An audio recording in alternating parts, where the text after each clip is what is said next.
Hello, everybody. This is Christopher J. Roper, running for Illinois governor. How the heck is everybody doing? Hopefully, everybody's doing well. If you was on earlier today, I went live. I was really angry. I still am. We have Lori Lightfoot up in Chicago pulling some games and ripping some freedom away, and I just can't stand for that. So if you haven't watched it yet, go back on the gubernatorial page and check it out.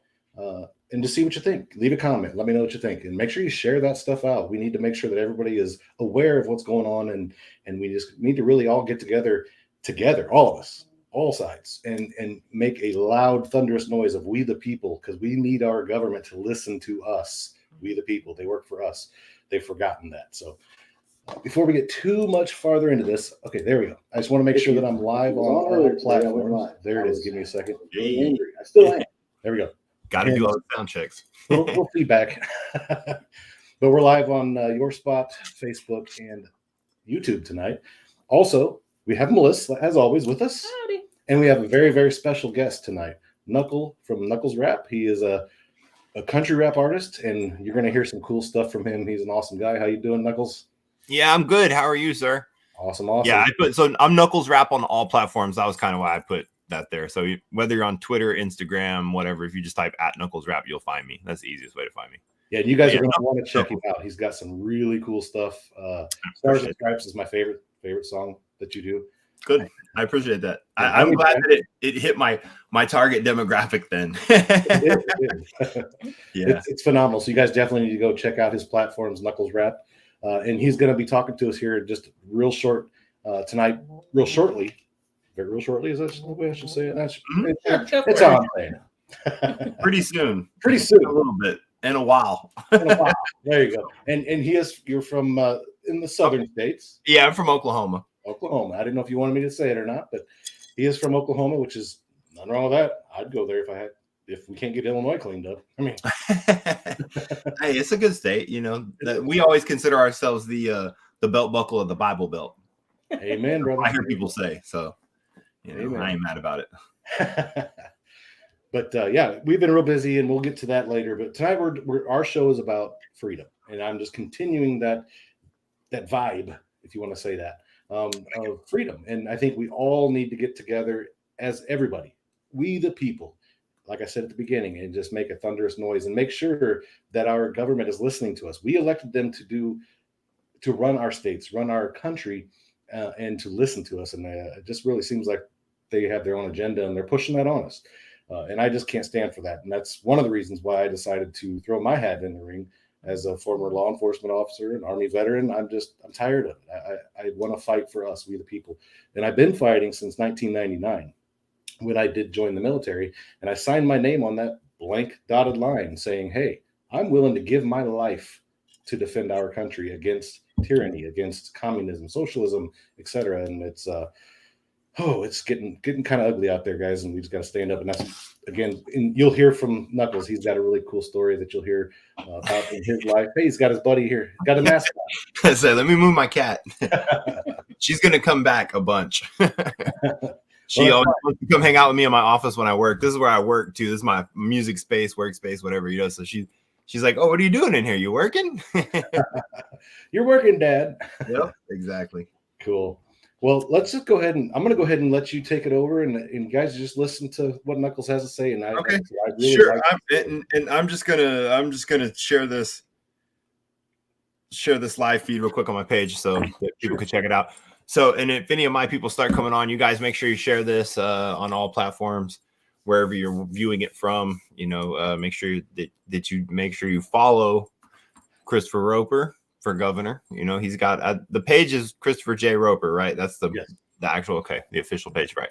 So you guys, and I would say that the older I get, I guess the more political I'm forced to be. So this is how I've started becoming friends and associates with people like Chris, because the same circles of people that listen to my music are the same circles of people who want to make changes about things that I necessarily don't agree with or do agree with,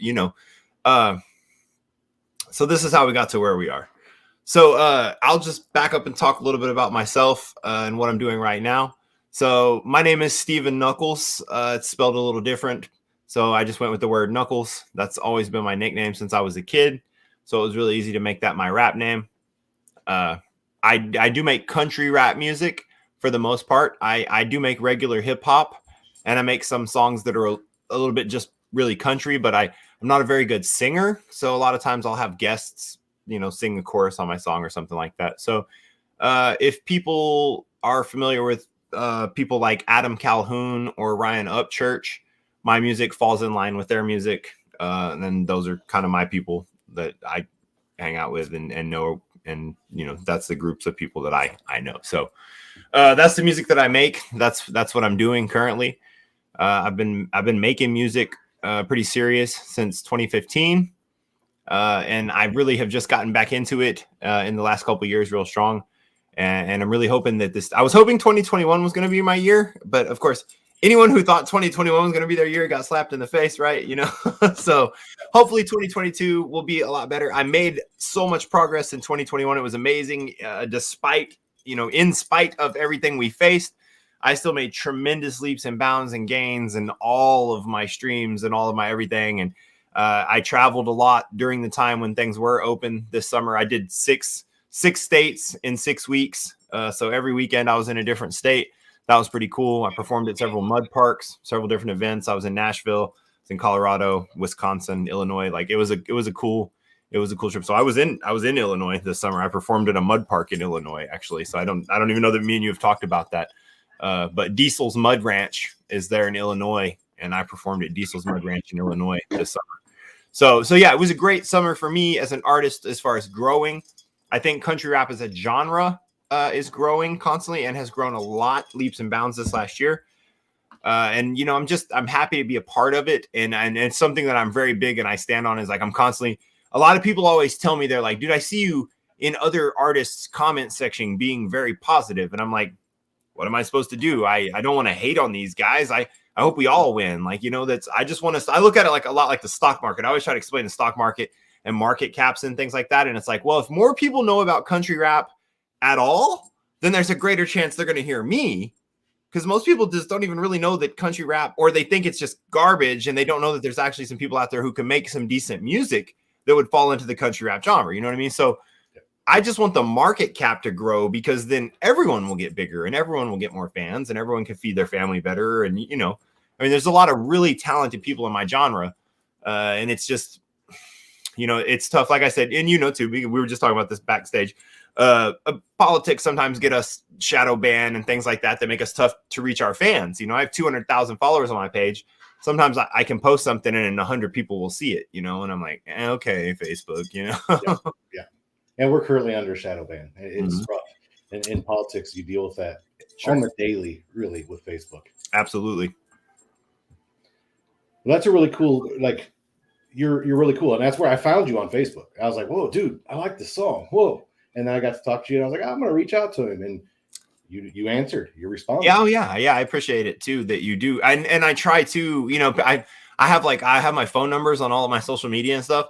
And sometimes a fan will text me and they'll be like, Knuckles with a question mark. And I'm like, what's up, bro? And they're like, whoa, I can't believe it's you. And I'm like, I don't care. Like I've never, ever gotten any weirdos. I guess if I got bigger to the point of like Michael Jackson or something, I might take it off the internet. But really, why do I care? If my fans want to reach out to me, I am blessed by that. I'm thankful for every fan I have. Anyone who listens to a song, who buys an album or wears one of my t-shirts or anything like that. Like, I'm super thankful, dude. You helped me put food in my kids' mouths, like you helped me fund my next song, or you helped me, do something. Like, you showed an interest and you actually moved on that. And I think you, as a political candidate, you understand that probably better than anyone, what it takes for an artist to get from like a local level to a bigger level. Cause it's like, it really takes support. It takes a team. It takes a grassroots movement, if you will, you know what I mean? So I appreciate my fans, and so, and I do same way, like I said, I have 200,000 followers. So when people reach out to me, they don't expect that it's going to be me that answers that message on Facebook. And I'm just like, what's up, bud? It's just me, man. Just a guy at home, like I just have humble followers. Yeah, you're just so humble. And I admire that, and that's something, that's how I am too. I don't want anything from this. I love everybody and I want everybody to get along. And I'm not going to let anything go to my head and let it swell. And you, Sure. you don't do that as well, or you do like the same way as I do. I love that. So I really want to talk too about freedom. You know, freedom. Sure. You Talk mentioned that about too. whatever you want to talk about. I'm here for you tonight. Your songs really, to me, as a former soldier. Well, I guess you're always once a soldier, always a soldier. Always a soldier. Yeah, it really resonated with me about freedom. You're not afraid to display our beautiful American flag. You're not afraid to display your support for the military. And you know, if you have a good story about that too, and I would like for you to talk about that here in just a little bit as well. Sure. And you know, let's just start there. Actually, you want to go ahead and talk a little bit about your dad is an amazing guy, sure. and I would love for people absolutely. So what kind of got me back into music about 2 years ago was, or I guess it's going on over 2 years now, was my dad passed away. And my dad was, he was a soldier for 27 years. He was in the military. He was a sergeant major. I did most of his time here at Fort Sill in Oklahoma. He was king of artillery. Like my dad, always shooting big guns, you know, like that was his thing, you know. And I grew up on the military base. Like I'm the definition of an army brat. Like I was my dad's battalion mascot. Like they literally dressed me in camo, put camo on me, put a big brimmed drill sergeant hat that they had stuff inside so it fit my little head. Like I was literally their mascot for their battalion. Like I was an army brat. I loved everything about the military. I wanted to join the military, and then by the time I graduated high school, I was running with the wrong crowd, doing the wrong things. You know what I mean? So, but I have a ton of love for the military because of my dad. So 2 years ago, my dad passed away, and I had a lot of pain, a lot of anguish, you know. I mean, now I'm lost. I don't know. I don't have anyone to look up to. No one tell me they're proud of me. You know, all the things. I lost my dad, you know, so it's tough. So where do you do with that? I put it as an outlet. So I'm a musician. So I put that into the music. So I wrote a song called Army Brat. If you guys can see my t-shirt. So I sell these. So Army Brat, I wrote a song, and I got my mama to be in it, and I got my kids to be in it. So if the music video, if you go see it's on my YouTube channel, and I filmed it at the Fort Sill National Cemetery here, it's in Elgin, Oklahoma, just outside of Fort Sill, and it's a really humble place. And I used to work for a company that mowed the grass there, actually. So I've mowed that cemetery a bunch, man. So I've spent a lot of time out there. It's a very humbling place. You know, there's some unknown soldiers out there buried. Like it's a real national cemetery. It's huge. It's big.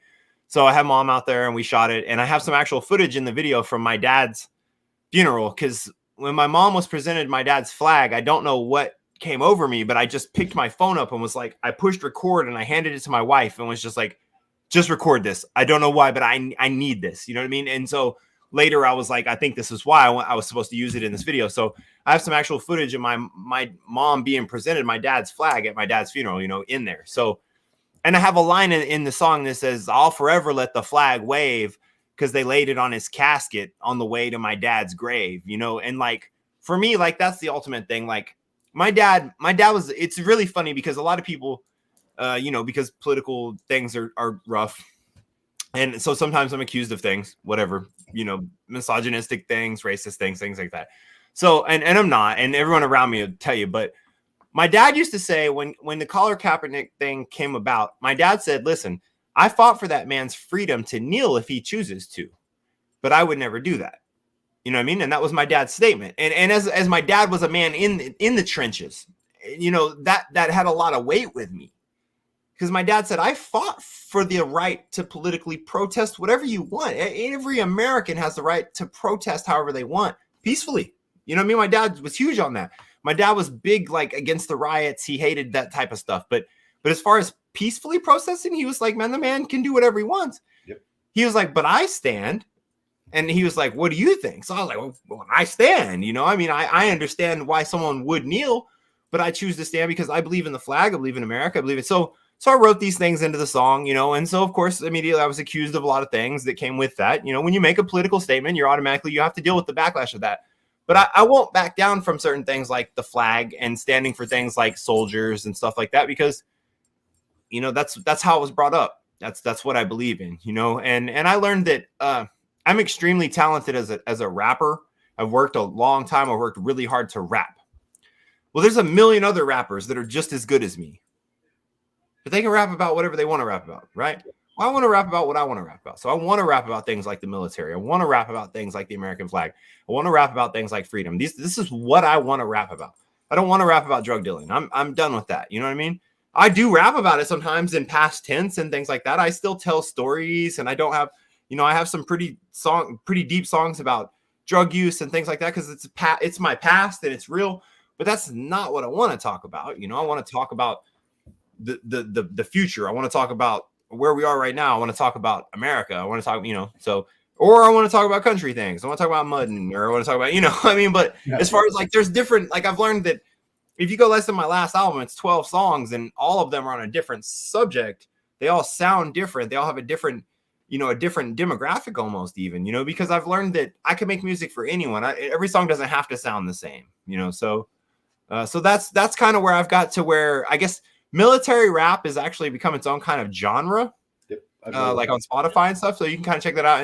And shout out to some of my guys like the Marine Rapper and Topher, D-Cure. There's several of these guys out here who are actual vets, who are really rapping. They're really rapping their butts off, man. Like these dudes are really rapping. You know what I mean? Like not just out there. And that's my same thing with my country rappers. Is there's a lot of guys who can actually rap and are really talented and are out there doing it. And I'm happy to see that. I'm happy to see that. And rapping is not easy. I'm a singer, but right. Yeah. We talked about that. I've never really tried to rap. Sing. I don't know if I could. I don't think I could. So that definitely takes a special type of person that can do that. I can't. I don't think I can. Well, we're fair. We're good trade then because I can't sing at all. I have no voice. I sound like you're grinding two rocks together, and I get that. So I learned a long time ago I'm really talented with words, and I wrote poetry. I've always wrote poetry. I have several poems published in books too. So that led me to rap. Obviously, he was like, "Well, I can do this," and I want to make music because I think every human being wants to, every human feels music. Like music is in our soul. Like music speaks directly to the human spirit. I mean, if you believe the Bible and you read things in the Bible, then you know that music is from the beginning of time. We've had music. You know what I mean? So I think that anyone who can make music has been blessed by God in a special way. Absolutely. I totally agree with you on it's for your soul because when I get starting to feel down or overwhelmed or whatever, if I just put on some good music and listen, it heals you. At least that does with me, and it helps me a lot. Music is very, very good. Oh yeah, it's true. Well, they say it soothes the savage beast. I mean, that's the old school saying about it. So I totally agree with you.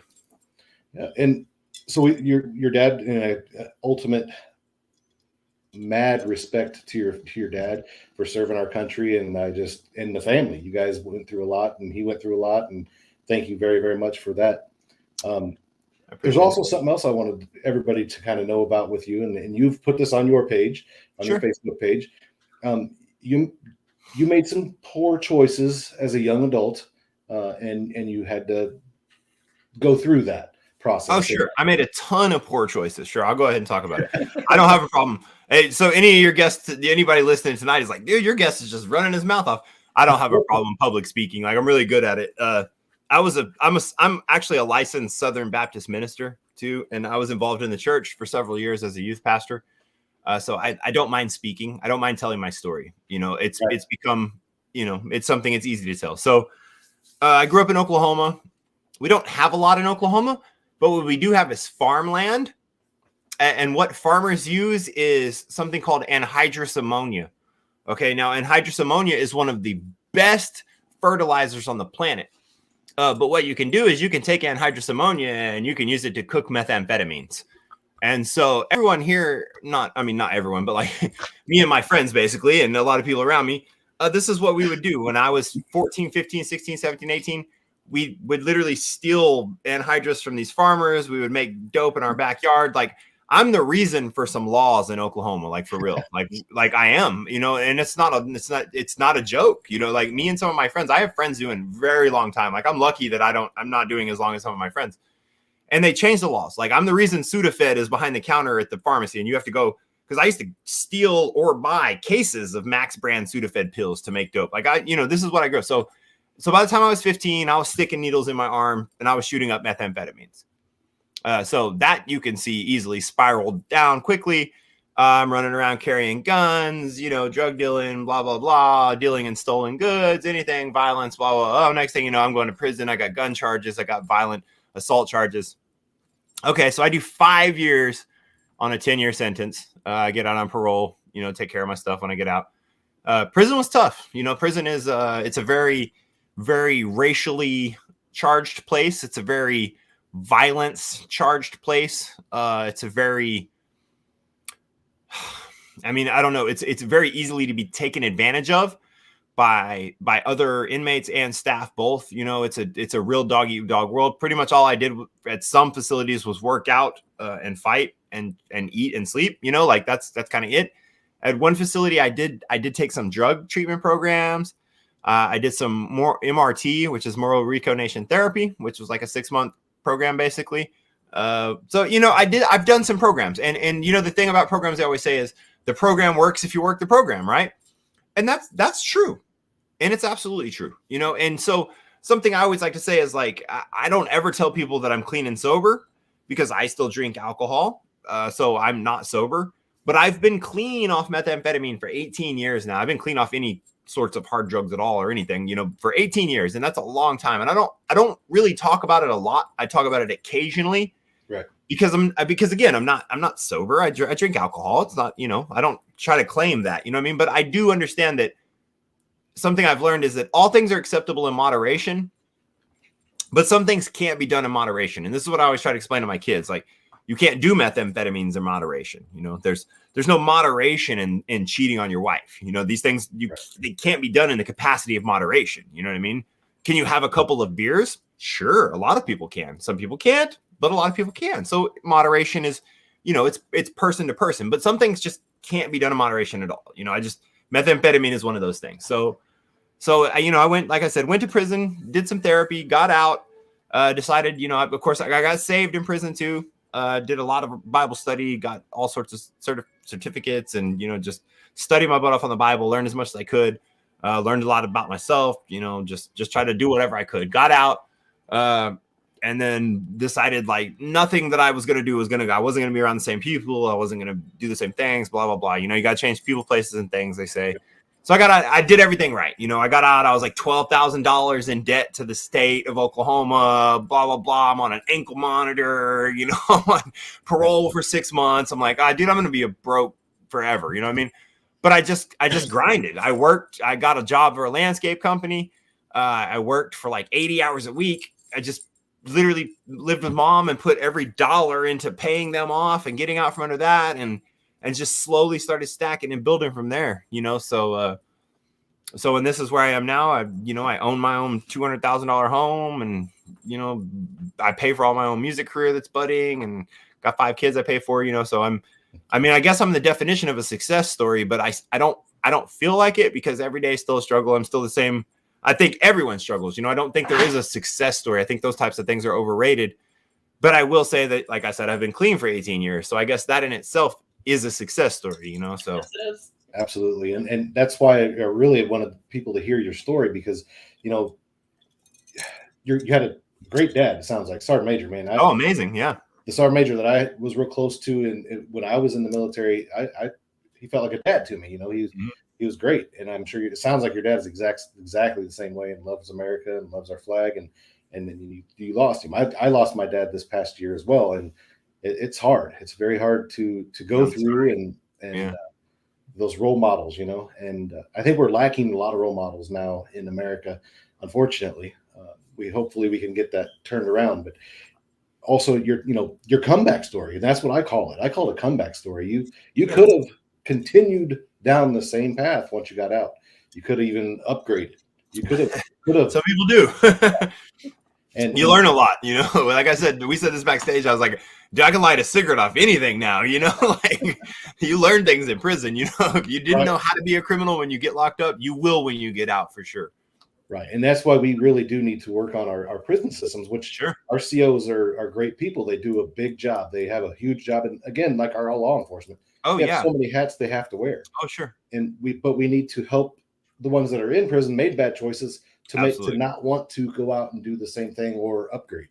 You know, I love hearing your story, because you're the perfect example of what we want to have happen. If somebody makes bad choices, they pay their price, and then they get out. And this is something I'm very big on politically that I will speak on is prison reform and recidivism. And recidivism is just people going back in. Right. So I believe that we need something in there to train people when they get out here. And I say that for the simplest reason. And I've been a DOC approved volunteer before, but as a religious volunteer.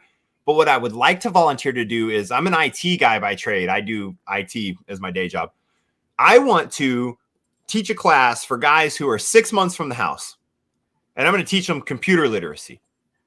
That's it. And here's why. Because when I got out, the first thing they did was send me to the unemployment office. The first thing the unemployment office did was stick me on a computer and have me start filling stuff out and start getting online to search for jobs. Some of these guys have been locked up so long, they have no idea what the internet is. They have no idea how to work a computer. Then none of that. You know what I mean? Thankfully, I knew how a computer worked. It wasn't a big deal to me. But it's always made me think, like, man, if I could give back, that's how I would give back. I would go in and teach this class for free. And I would just teach these guys basic computer literacy. What is Chrome? You know, what's a web browser? How do I browse the web? How do I do these things? Because they need to know that, because there's a gap. Technology moves so fast. Some of these guys, they're not getting that. You know what I mean? They're not getting any real world training. And real world training nowadays involves computers. Yeah. You know, in the limited VOTEC courses you can take in prison, or the limited college courses, it's so limited. There's nothing real world. You know, it's like, well, what are we doing? Are we just sending people to prison to punish them? Or is it supposed to be reform? Because I remember going into the Department of Corrections, and to me, correction means I've made some bad actions, then I need to be corrected back on the path. And the only way to do that is through some tools. You know, I mean, you've got to give someone some tools. And I just don't see that a lot. So I would love to see greater prison reform. I would love to see it being less of a farming, basically, if you will, you know, like we're just farming people through the prison system, really. So I would love to see some changes on that.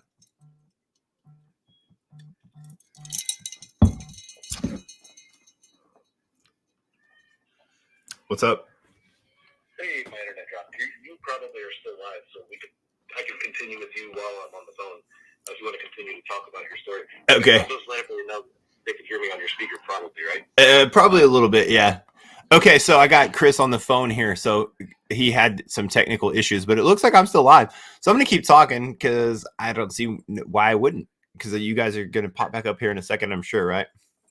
Yeah. Go ahead. Okay. Go ahead and continue to tell your story. Okay, so again, with prison reform, I think with reform, you have to give people tools. You have to explain things to them that they don't understand. Some people are in prison and they're not even sure about the choices they made that led them to prison.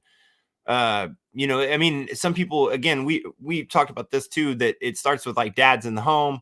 You know, fatherless homes is a big deal. Kids immediately at the age of 14 or 15 running the streets because they don't have anywhere else to go, because there's no one at home, because their mom's working 2 jobs to take care of them, or whatever it is, whatever the reason is. These are the things that lead, you know, it's become systematic. The prison system has become very systematic on that. And the only way to break that is to give some tools to these guys who are getting out. You know, we've got to, you know, and there are, don't get me wrong, there's some things for re-entry in some facilities, but it's not the norm. It's the exception to the rule rather than the rule. And I would just like to see more people given tools to stay out of prison. Like, again, this is what makes me question, what's the goal? Is it just another industrial complex? You know, are we just farming people at this point? But you're back. Yeah, thanks. And I've been listening the whole time. So, and I agree with you. Boom. Yeah. IT guy. We definitely need some ways to help people, like to upgrade their life, not upgrade their crimes. And sure. If they really don't have anywhere to go, and we could do this a lot and very easily with volunteers, like you talked about yourself, if you to give back, volunteering, it's free. So sure. Why not use it? Also, organizations, we could put organizations to use, make sure that they're transparent, make sure there's no corruption, etc. But to help people, it doesn't need to be at the cost of the state, because like I've talked about hundreds of times, you could force somebody to pay something in taxes and they're not going to like it. They're going to be angry, especially when the taxes, like here in Illinois, they're just astronomical, and we're going to lower those. But if you have an organization that somebody feels it right here in their heart that they want to help, they're going to help 10 times more because they want to, because they feel like they want to help. So we can do that. We can do we can do it nationwide. But Oh, I'm talking about here in Illinois, especially, we could do that. We could put programs together that can help people that made bad choices that against the law choices, and they had to be put in prison or jail or whatever, and then help them to get rehabilitated, to get back out and be able to give back, to the community and become something and feel good about themselves again, and really, and not live off of welfare or off the systems, where they could actually go out and make like you did. That's sure. A lot of people want to build something for themselves when they get out. Yes. A lot of people were trying to build something for themselves when they got locked up. Something that I learned when I went to prison was, dude, there's a ton of people who just made one mistake. Like literally, and there's so many people who are breaking the law right now. They just haven't had that traffic stop yet. Right. You know what I mean? And they're in positions of power, or they're, that's always, there's no difference. Everyone is committed a felony at some point in their life, whether and they here's the thing too, think about it or not. Yeah. Here's the thing too. This is what I'm big on. I hate corruption, and we have people that are doing the same exact thing as Sure.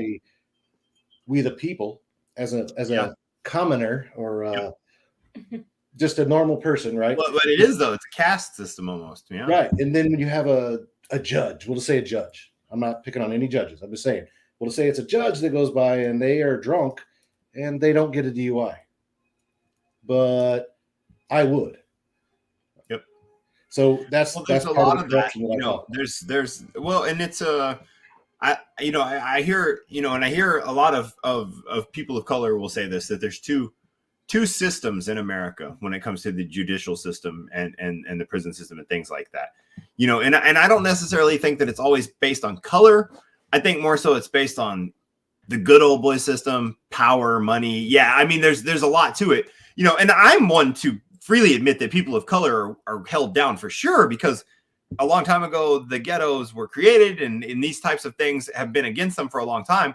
But it's still America, and everyone has the opportunity, and things have tried to be leveraged. And me personally, I don't have any responsibility for anything. The government screws me just as bad as anyone else. You know what I mean? Yeah. And that's been the government that I've known my entire life. So I don't ever think that, but I see that we get pit against each other in the streets a lot, where really, like you said, we the people, if we the people really came together more and understood what we the people meant, then we could make some changes. But absolutely, that's tough. And the government does things and the media does things to keep us divided, because you're easier to control when you're divided. That's an easy tactic. I mean, all you have to do is read history to get especially that. Like now, it's, we had this division before that got wedged in.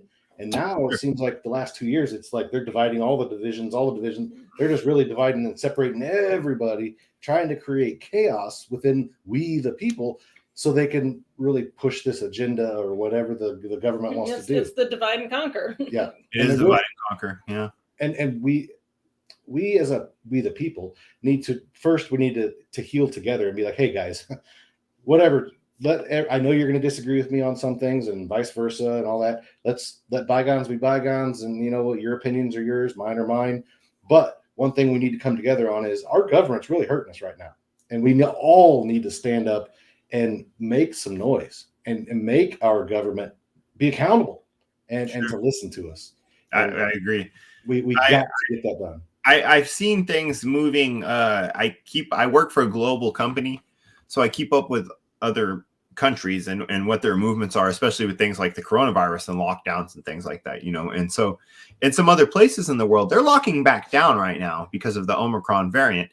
And then there's states here who are talking about locking back down and re-implementing mask mandates and things like that. And I'm just like, why? I mean, what do you want? I mean, you want us all on unemployment? Do you want, I'm blessed to be able to work from the house, and I just am on a computer most of the time, but I've been out in the trenches before. I've worked at McDonald's, I've worked at Sonic. I mean, like, you work with people like these types of things. Do you want these mom and pop restaurants to close down again? Like, 'cause they're not going to make it through another shutdown.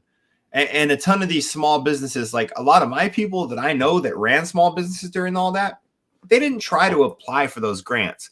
They didn't try to apply for that stuff because it was a stack of paperwork like this. And they're just they're just humble folk trying to make a living, and they don't understand all of this stuff. My wife goes to law school and can barely understand some of the stuff. Like, she was telling me some of the stuff in these small business loans, and I'm just like, and again, at the end of the day, it was a loan. Some of it was grants, some of it was loans, some of it you were still gonna have to pay back. What's the point in getting this? Isn't help, and it's a short time frame, from what I understand. They're super short. Yeah. Oh, and it was a window of like, yeah, it was very small, and like I said, everything had to be perfect. Like, she had several people ask her questions, and she can't give legal advice, because that's the thing. When you're not an attorney, but the legal stuff, you're not allowed to do it when you're in law school. Everybody's like, can you? And she's like, no, I literally can't. I'm not allowed to do that. Right. She's like, hit me up in a couple of years when I'm a lawyer, and then I can actually give you legal advice, but you have to come into my office, So exactly. I don't know. It's just it's a tough deal for me, because like we talked about, I grew up on freedom, and I just want to be free. I want to take my kids and go to the mountains. I want to go camping. I want to be able to take them go fishing.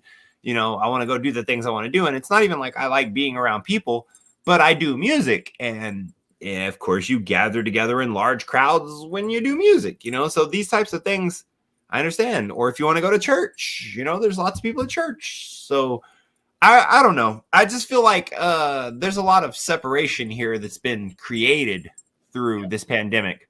A lot of isolation, and if you will, So again, we the people are strong when we're together, but when we're isolated, there's no power there.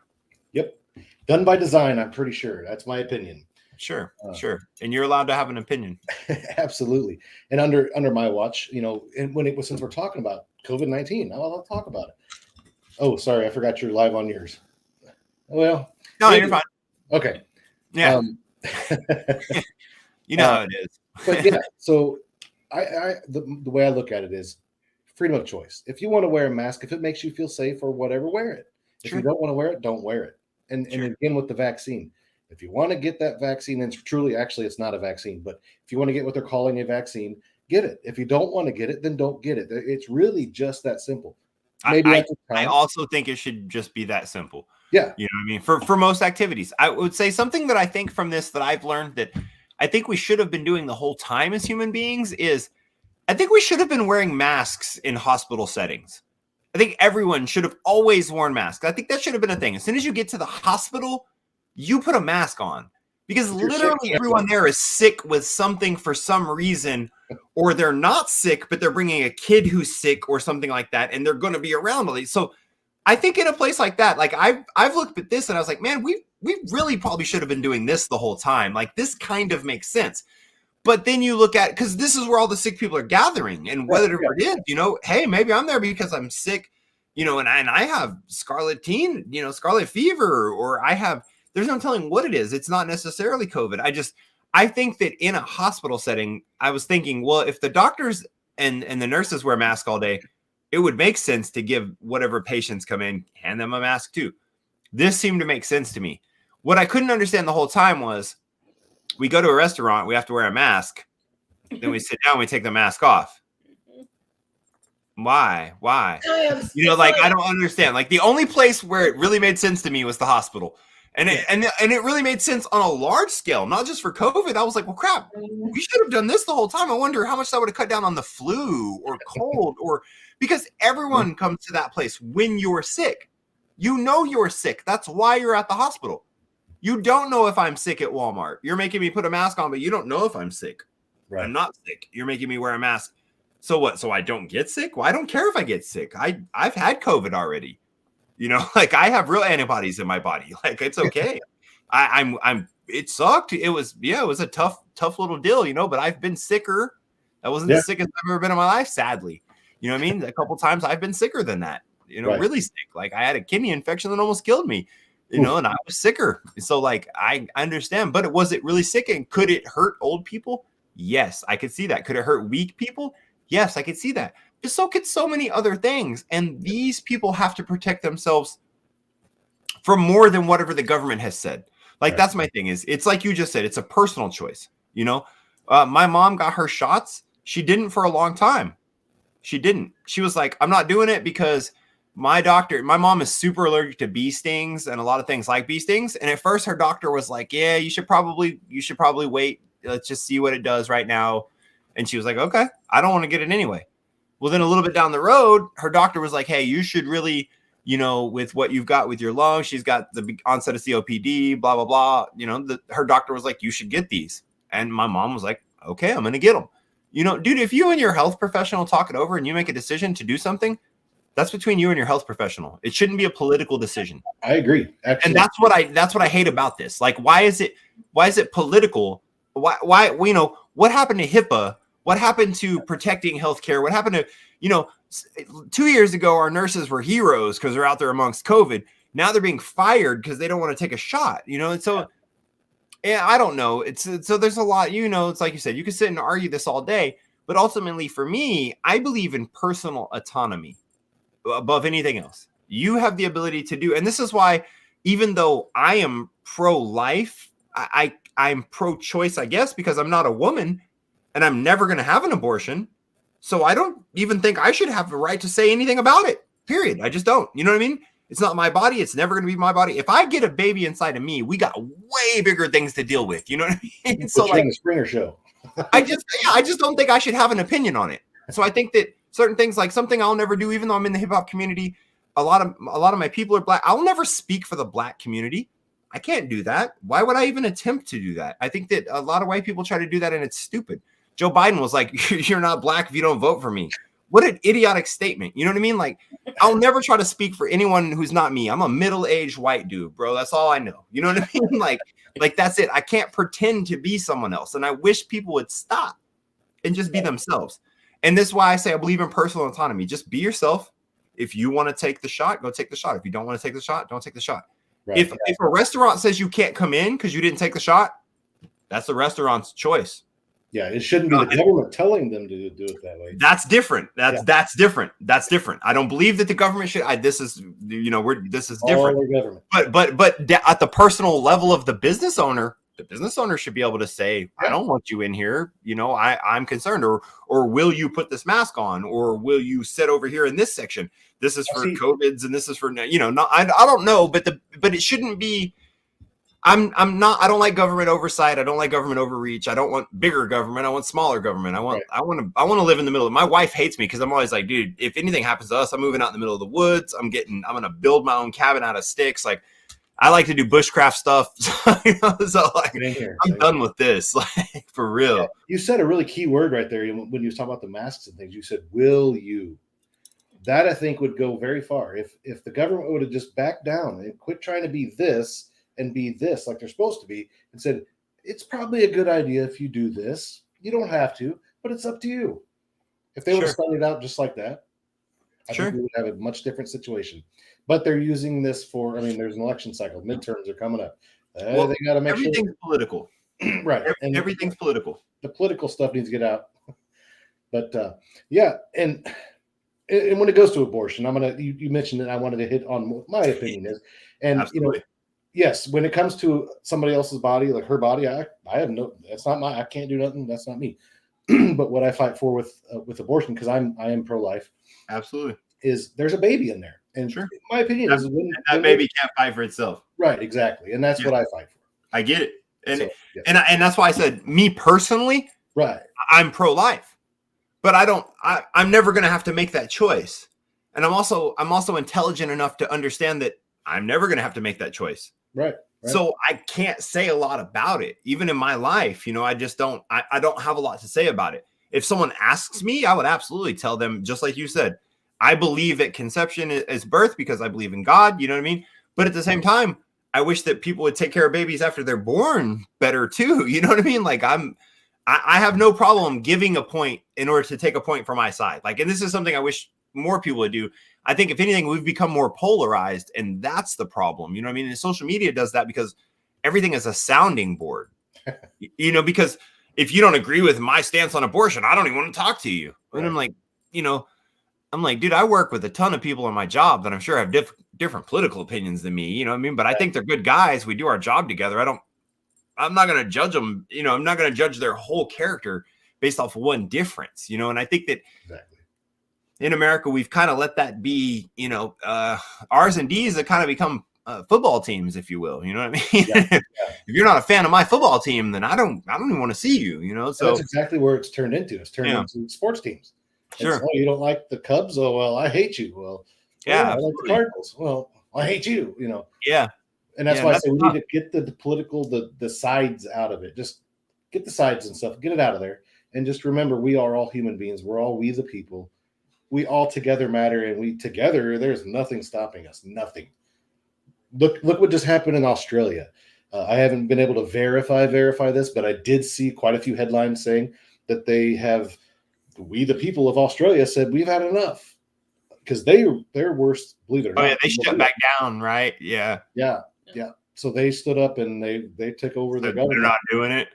and they're not putting up with it. So, and again, I want to verify that a little deeper to make sure before I really start putting that Talking out about there. it.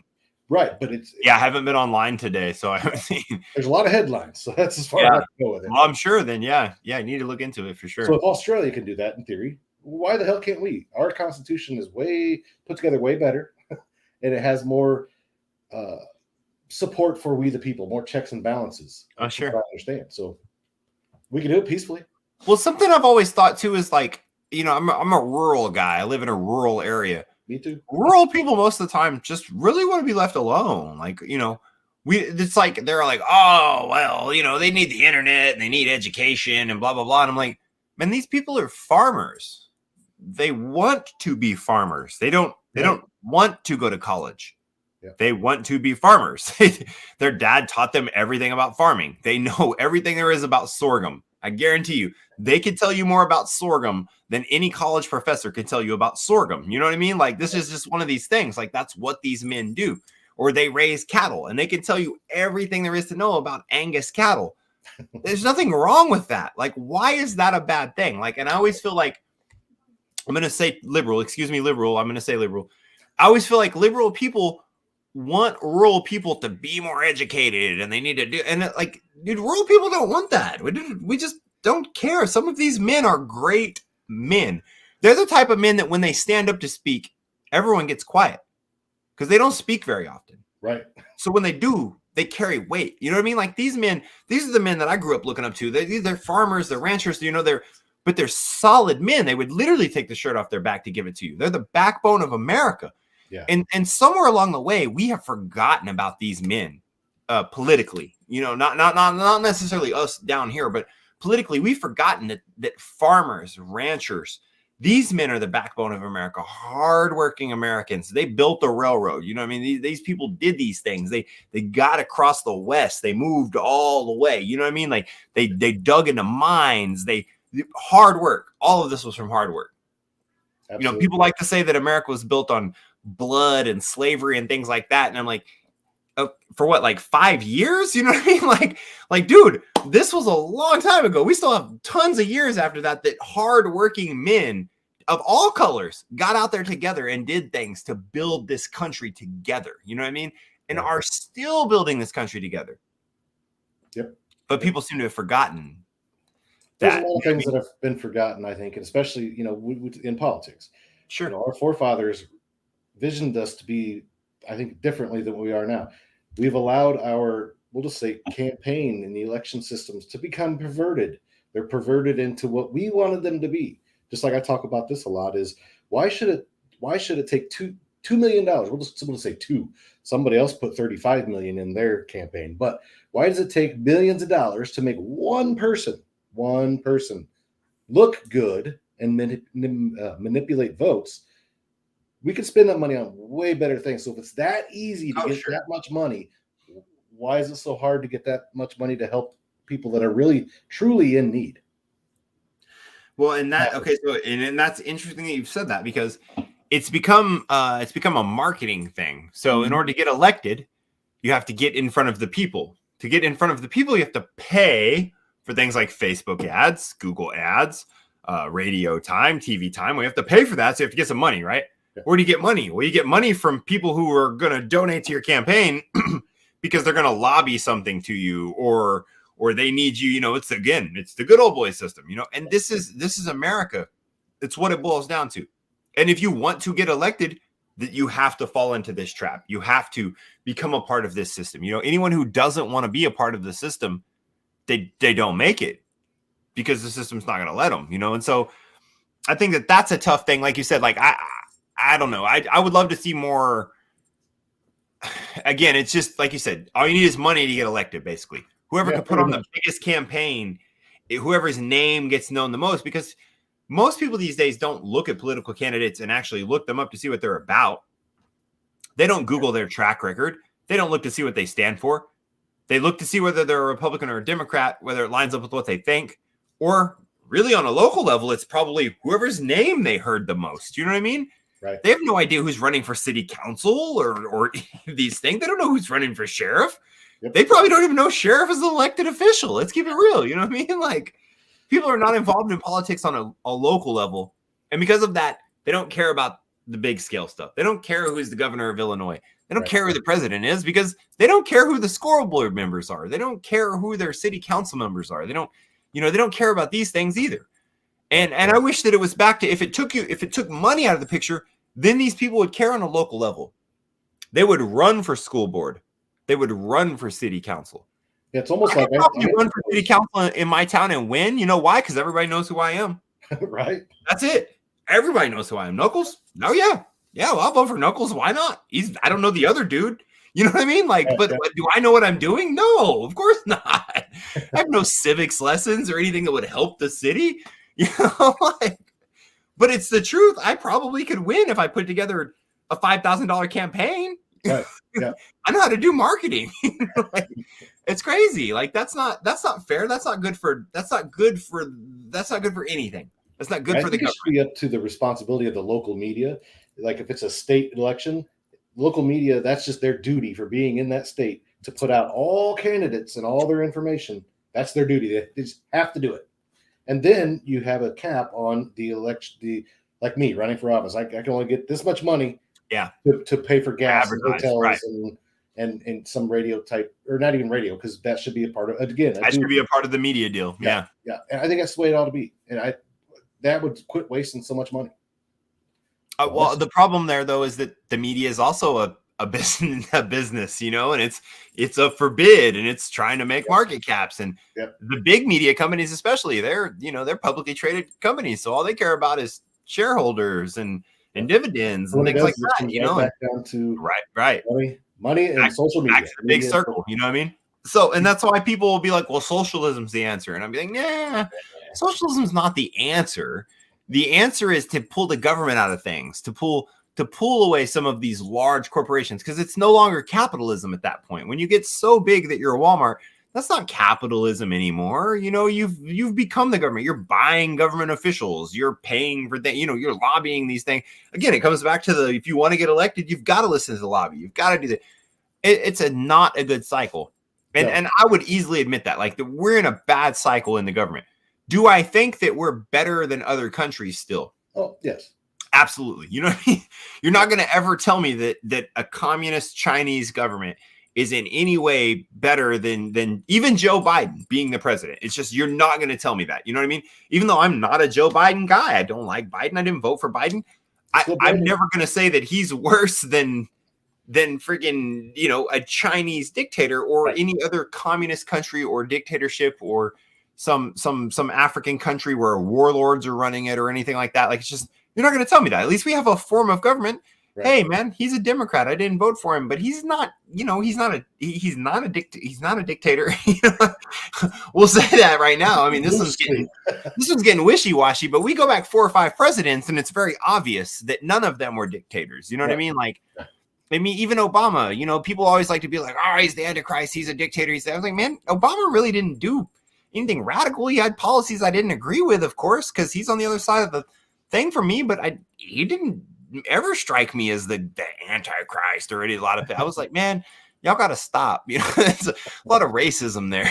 You know what I mean? Like, that's for real. Like, but Biden, I don't know, man. We'll see. You know, but it comes back to it's what are we going to do as a people? I guess I wish it wasn't football teams. I wish it wasn't that way. You know, so. I don't know. That's why when I started looking into you, I was like, well, we the people. Okay, that's one of my things too. I like we the people because we the people is America. We the people is what built this country. We the people are the ones that went to work, and we the people went to war, and we the people died. We the people had blood. We that's us. Like I agree with that 100%. Yeah, and it's up to we the people to keep things going. So Sure, Knuckles, sure. It was a pleasure to talk to you tonight, brother. And Yeah, absolutely. We exchanged numbers. Oh yeah, for sure. I'm not going anywhere. We could definitely get, chew some more fat and talk more politics. I think you're leading on a little more than you like to say. You know a little bit about politics. I seen it. I heard it. I said I don't get into politics. I didn't say I didn't know about it. I'm a learned man. I mean, I am a college graduate and stuff, so I'm not, again, like I said, just because I'm rural, I did learn myself some stuff. I learned my P's and Q's and whatnot, but I don't want to get involved in it. I'm being, like I said, I feel like I'm being thrust into it by people. Yeah. People need leaders. People need someone who's not afraid to stand up for the flag and be like, I'm going to stand for the flag because I believe in the flag. Like I believe in America, So I don't know. It's tough, but yeah, absolutely. And look, we're running out of time here, so I'm going to go ahead. Sure. Absolutely. Thank you very, very much, brother. And again, if you guys want to check out Knuckles, go ahead and tell people where to find you, Knuckles. Sure, just at Knuckles Rap on any platform, pretty much. You can find me anywhere: Instagram, Twitter, YouTube, your spot. Even I'm on your spot, so just check me out. Or if you just type in Knuckles Country Rapper into Google, you'll find me. That's another easy way to find me on Google.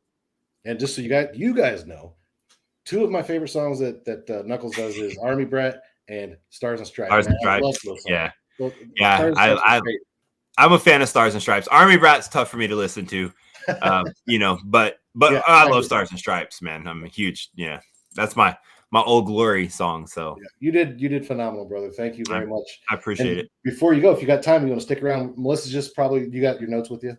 Yeah, I just want to go. She does a little thing. We talk about what we've done. Yep. And yeah, cool. I just want to throw out a couple whatever she wants to do to a couple of the places that we've been over this past week. We were at Nico's Red Mill Inn in Wisconsin. Where you been? Apparently Wisconsin. Let's try to get Woodstock. Woodstock. That was an awesome place. They've got, if you haven't checked it out, they've got a nice outdoor area too. The indoor area is nice.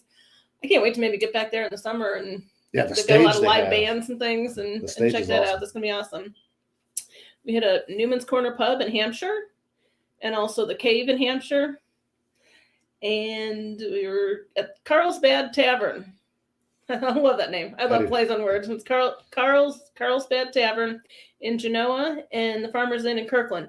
And some of these places were very just the home, like homey feeling. And it was really nice to go and see, just talk to just some people. It was kind of, they were laid, some of the places were just kind of laid back. Yeah. Everybody was just, but still everybody was on the same page of enough is enough of what's going on in Illinois.